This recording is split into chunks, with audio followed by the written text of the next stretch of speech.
नमस्कार दोस्तों, मैं तेज प्रताप कुमार तेजस्वी तेज इंस्टीट्यूट में आप सभी का स्वागत करता हूँ। दोस्तों, अगर आप net JRF, JNU, DU, BHU आदि देश के प्रतिष्ठित विश्वविद्यालयों में नामांकन हेतु प्रतिबद्ध हैं या प्रवेश की परीक्षा करने की इच्छा रखते हैं, तो आप मेरे इंस्टीट्यूट में जुड़कर नामांकन करवाकर अपनी मुकम्मल तैयारी कर सकते हैं। दोस्तों, यह संस्था net JRF, JNU, DU, BHU विभिन्न विश्वविद्यालय की प्रवेश परीक्षा और यूपीएससी, बीपीएससी की मेंस हिंदी की तैयारी कराने हेतु प्रतिबद्ध संस्था है। विशेष आप लोगों का समय न लेते हुए आज हम लोग तेज इंस्टीट्यूट के इस क्लास में नई आलोचना के बारे में पढ़ेंगे। आप यहाँ पर अभी सिर्फ आवाज़ सुन सकते हैं, इसलिए जब भी आपसे या उम्मीद की जाती है, आग्रह किया जाता है कि आप गौर से सुने। मैं एक एक वाक्य को 2 बार बोलने का प्रयास करूँगा। तो चलिए शुरू करते हैं। नई आलोचना, न्यू क्रिटिसिज्म। नई आलोचना, इसका अंग्रेजी शब्द न्यू क्रिटिसिज्म है। इस शब्द का प्रथम प्रयोग सन 1911 ईस्वी में कोलंबिया विश्वविद्यालय के प्रोफेसर स्पिनगर ने किया था। न्यू क्रिटिसिज्म शब्द का प्रथम प्रयोग सन 1911 ईस्वी में कोलंबिया विश्वविद्यालय के प्रोफेसर स्पिनगर ने किया था। न्यू क्रिटिसिज्म शब्द की सर्वप्रथम परिभाषा जॉन क्रो रैनसम ने अपनी पुस्तक द न्यू क्रिटिसिज्म, जो 1941 में प्रकाशित हुई थी, की भूमिका में दी थी। न्यू क्रिटिसिज्म शब्द की सर्वप्रथम परिभाषा जॉन क्रो रैनसम ने अपनी पुस्तक द न्यू क्रिटिसिज्म 1941 की भूमिका में दी। एक सी चीज़ जो यहाँ ध्यान रखने योग्य है कि न्यू क्रिटिसिज्म शब्द का सर्वप्रथम प्रयोग 1911 ईस्वी में कोलंबिया विश्वविद्यालय के प्रोफेसर स्पिनगर ने किया था, जबकि न्यू क्रिटिसिज्म शब्द की सर्वप्रथम परिभाषा, मतलब शब्द का प्रथम प्रयोग स्पिनगर ने और सर्वप्रथम परिभाषा दिया था जॉन क्रो रैनसम ने। और किस किताब में दी थी? तो दी न्यू क्रिटिसिज्म, जो 1941 ईस्वी में प्रकाशित हुई थी, उसी की भूमिका में इन्होंने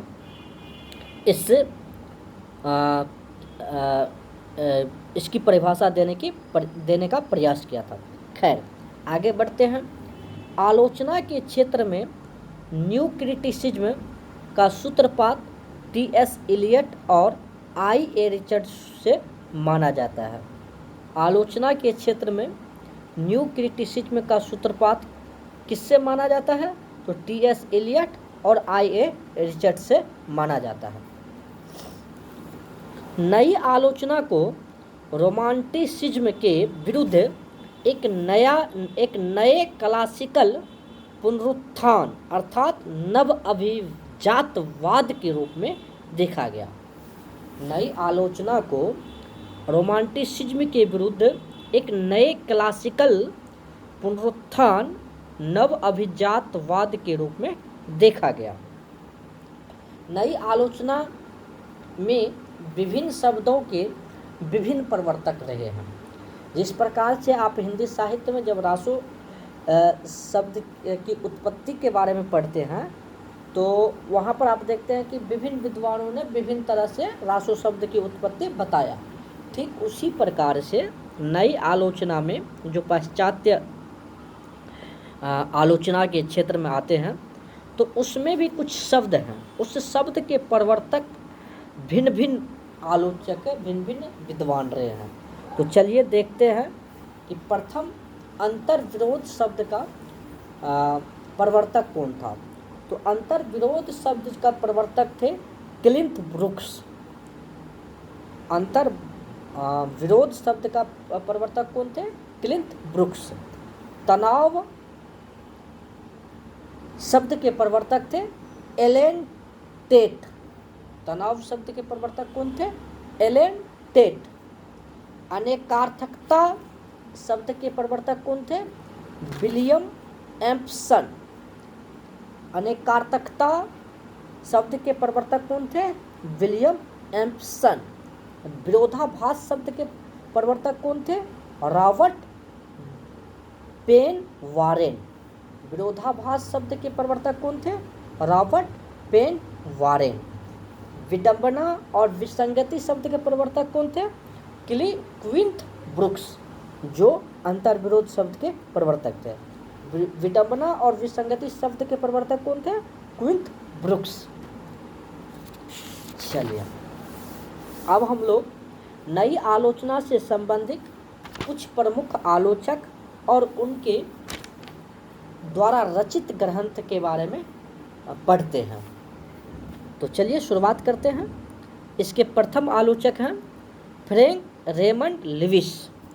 फ्रैंक रेमंड लेविस की रचनाएं हैं new bearings in English poetry 1932 ईस्वी। New bearings in English poetry जो रचनाएं हैं और उनका प्रकाशन वर्ष कितना है? 1932 ईस्वी। Revolution tradition and development in English poetry 1936 ईस्वी। यह भी रचना के नाम है और इनके भी लेखक है Frank Raymond Leavis. Revolution tradition and development in English poetry जो 1936 में प्रकाशित हुई थी और इनके लेखक कौन है? Frank Raymond Leavis. The great tradition 1948 ईस्वी। द ग्रेट ट्रेडिशन 1948 ईस्वी। Anna Karenina and other essays 1967 ईस्वी। Anna Karenina and other essays 1967 ईस्वी। डिकेंस द नॉवलिस्ट 1970 ईस्वी। डिकेंस द नॉवलिस्ट 1970 ईस्वी। द कॉमन परसूट 1952 ईस्वी।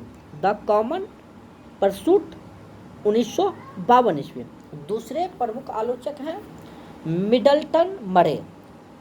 जहाँ पर आप अक्सर नाम जानते होंगे मरे, लेकिन इसका पूरा नाम है मिडल्टन मरे। इनकी प्रसिद्ध रचनाएं हैं द प्रॉब्लम ऑफ स्टाइल जो 1922 ईस्वी में लिखी गई थी या प्रकाशित हुई थी। मिडल्टन मरे की प्रसिद्ध रचनाएं हैं the problem of style. J B Krutch तीसरे आलोचक है जेबी क्रच और इनकी प्रसिद्ध रचना का नाम है the modern temper. J B Krutch इनके प्रसिद्ध रचना का नाम क्या है? The modern temper. Lionel Trilling इनके प्रसिद्ध रचनाकार का नाम है the modern element in modern literature. Lionel Trilling the modern element in modern literature के रचनाकार हैं। एजरा पाउंड बहुत चर्चित नाम है। एजरा पाउंड की रचना का नाम है ABC of reading. ABC of reading. William Empson जो कि मैंने आपको बताया था, विलियम एम्पसन जो है वह अनेकार्थकता शब्द के प्रवर्तक हैं। उनकी प्रसिद्ध रचना है 7 types of ambiguity. 7 types of ambiguity. John Crowe Ransom जो कि आपको मैंने बताया था कि जॉन क्रोरेंसम ने न्यू क्रिटिसिज्म शब्द की सर्वप्रथम परिभाषा दी थी और वह किस पुस्तक में दी थी? तो दी न्यू क्रिटिसिज्म 1941 में जो लिखित थी उस पुस्तक में दी थी। और उन्होंने इसमें उनकी प्रसिद्ध रचनाएं हैं कि John crow ransom God without thunder 1930 ईस्वी, गॉड विदाउट थंडर 1930 ईस्वी, द वर्ड्स बॉडी 1938 ईस्वी, द वर्ड्स बॉडी 1938 ईस्वी। और एलन टेट, अगले आलोचक है एलन टेट। एलन टेट के प्रसिद्ध रचना, एलन टेट जो तनाव शब्द के प्रवर्तक थे, उन्होंने उनकी प्रसिद्ध रचनाएं हैं आनंद लिमिट्स ऑफ पोएट्री जो 1948 ईस्वी में प्रकाशित हुए थे। आनंद लिमिट्स ऑफ पोएट्री जो 1948 ईस्वी में प्रकाशित हुए थे। द फॉरलोन डेमन 1955 ईस्वी, दी फॉरलोन डेमन 1955 ईस्वी। आर.पी. ब्लैकमर, इनके प्रसिद्ध रचना है लैंग्वेज एज जेस्चर 1952 ईस्वी। आर.पी. ब्लैकमर, लैंग्वेज एज जेस्चर 1952 ईस्वी। लायन एंड द हनीकॉम्ब 1956 ईस्वी। लायन एंड द हनीकॉम्ब 1956 ईस्वी। Kenneth Burke a grammar of motives 1948 ईस्वी। Kenneth Burke a grammar of motives 1948 ईस्वी। Permanence and change Kenneth Burke's, permanence and change Kenneth Burke's. और Cleanth Brooks the well wrought on urn 1947 में, the well rot earn 1947 में। जैसा कि मैंने आपको बताया था, ट्विंथ ब्रुक्स जो है 3 शब्द के प्रवर्तक माने जाते हैं, अंतर्विरोध, विडंबना और विसंगति शब्द के। नई आलोचना के लिए प्रारंभ में सौंदर्य परक रूपवाद, एस्थेटिक फॉर्मलिज्म और विश्लेषणात्मक आलोचना जैसे नाम सुझाए गए थे। नई आलोचना के लिए प्रारंभ में शुरुआत में क्या नाम दिया गया था? सौंदर्य परक रूपवाद, जिसको अंग्रेजी में एस्थेटिक फॉर्मलिज्म कहते हैं, और विश्लेषणात्मक आलोचना जैसे नाम सुझाए गए थे। नई आलोचना से संबंधित प्रमुख पत्रिकाएं हैं। द क्राइटेरियन 1922 ईस्वी में प्रकाशित हुई थी और इसके संपादक थे टी.एस. इलियट, बहुत ही इम्पोर्टेंट है। द क्राइटेरियन 1922 ईस्वी, टी.एस. इलियट।